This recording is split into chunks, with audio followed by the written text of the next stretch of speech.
Hello viewers, তোমাদের সবাইকে let's study YouTube চ্যানেলে আবার একবার অনেক অনেক স্বাগত।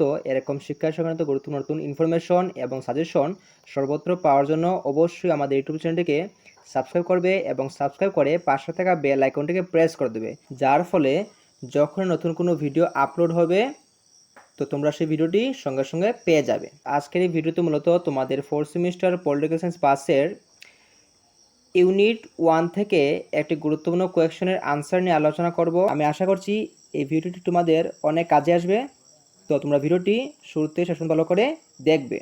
আর যাদের এই 4th সেমিস্টার পলিটিক্যাল সায়েন্স পাসের নোটস লাগবে, তো তোমরা ভিডিও শুরুতে স্ক্রিনে একটি নাম্বার দেখতে পারবে, এই নাম্বারে তোমরা হোয়াটসঅ্যাপে মেসেজ করবে।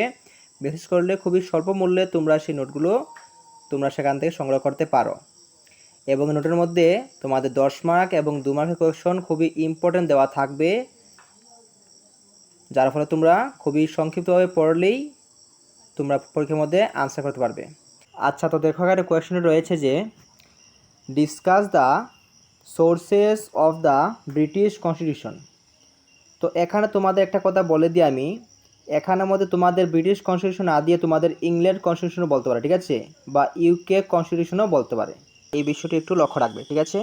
এরপর দেখো, এখন তোমরা প্রথমে লিখবে যে ব্রিটিশ সংবিধান কোনো একটি বিশেষ সময়ে রচিত হয়নি কিংবা কোনো কনভেনশনে এটি গৃহীত হয়নি।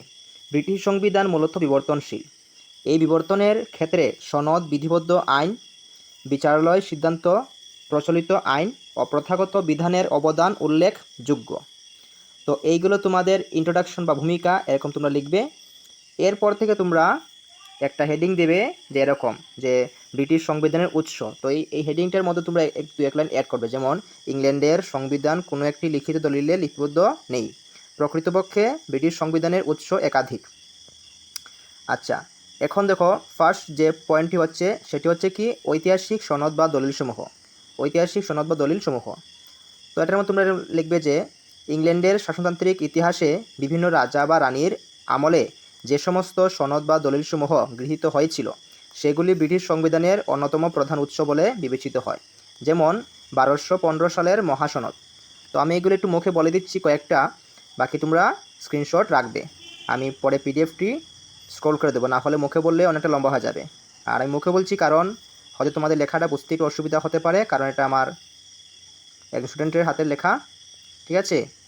তো তোমরা ভালো করে এই বিষয়গুলো লক্ষ্য রাখবে। এরপরে পয়েন্ট দেখো আছে কি বিধিবদ্ধ আইন। ইংল্যান্ডের পার্লামেন্ট বিভিন্ন সময়ে আইন প্রণয়ন করে সরকারের ক্ষমতা ও কার্যবিধি পরিচালনায় সাহায্য করেছে। এই সমস্ত আইন প্রণয়নের মাধ্যমে পার্লামেন্ট রাজার ক্ষমতা সংকোচন করে নিজের ক্ষমতা বৃদ্ধি করেছে, যেমন হেবিয়াস কর্পাস আইন, সংস্কার আইনসমূহ। এরপরে পয়েন্টটা হচ্ছে প্রথাগত আইন। তো তোমরা লিখবে যে ব্রিটিশ সংবিধানের একটি গুরুত্বপূর্ণ উৎস হলো প্রথাগত আইন। রাজার পরমাধিকার ও পার্লামেন্টের প্রাধান্য ইত্যাদির মূল ভিত্তি হলো এই প্রথাগত আইন। এরপরে পয়েন্ট হচ্ছে কি বিচারালয়ের সিদ্ধান্ত। মোকদ্দমা প্রসূত আইন কিংবা বিধিবদ্ধ আইনের ব্যাখ্যা ব্রিটিশ সংবিধানের একটি গুরুত্বপূর্ণ উৎস। ইংল্যান্ডের বিচারপতিগণ বিভিন্ন মামলায় শাসনতন্ত্রের অনেক গুরুত্বপূর্ণ সমস্যার সমাধান করেছে। আচ্ছা, তো এবার আমি পিডিএফটি স্ক্রল করে দিচ্ছি, না হলে ভিডিওটি অনেক লম্বা হয়ে যাবে। তোমরা এই পিডিএফ থেকে স্ক্রিনশট রাখতে পারো বা খাতার মধ্যে ডাইরেক্টলি নোট করতে পারো। আচ্ছা, দেখো 5 নম্বর পয়েন্টটি হচ্ছে কি পার্লামেন্টের নিয়ম প্রথা। এরপর নাম্বার 6-এ হচ্ছে ইউরোপীয় কমিউনিটি আইন। এরপর দেখো নাম্বার 7 যে পয়েন্ট রয়েছে সেটা হচ্ছে শাসনতান্ত্রিক গ্রন্থসমূহ। তো এভাবে লেখলে তোমরা এক্সামের মধ্যে ভালো মার্কস পাবে। এরপর দেখো আছে নাম্বার 8-এর দেখো রয়েছে শাসনতান্ত্রিক রীতিনীতি।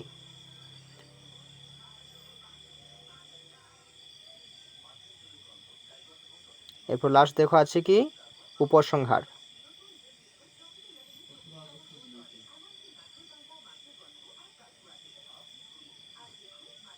আজকের জন্য এতটুকুই। তোমরা এই ভিডিও থেকে আনসারটি ভালো করে লিখবে। আশা করছি ভিডিও তোমাদের অনেক কাজে আসবে। আর যাদের এডুকেশন, বেঙ্গলি এবং হিস্ট্রি আর পল সায়েন্স নোটসের প্রয়োজন, তোমরা আমাকে হোয়াটসঅ্যাপ নম্বরে যোগাযোগ করতে পারো বা মেসেজও করতে পারো। এবং সাথে তোমাদের যদি ফাউন্ডেশন নোটসও লাগে তাহলে আমাকে বলতে পারো, এবং সেখানে তোমরা খুবই স্বল্প মূল্যে সেই নোটসগুলো পেয়ে যাবে। আচ্ছা চলো তাহলে দেখা হচ্ছে পরবর্তী নতুন কোনো ভিডিওতে। সবাইকে অসংখ্য ধন্যবাদ।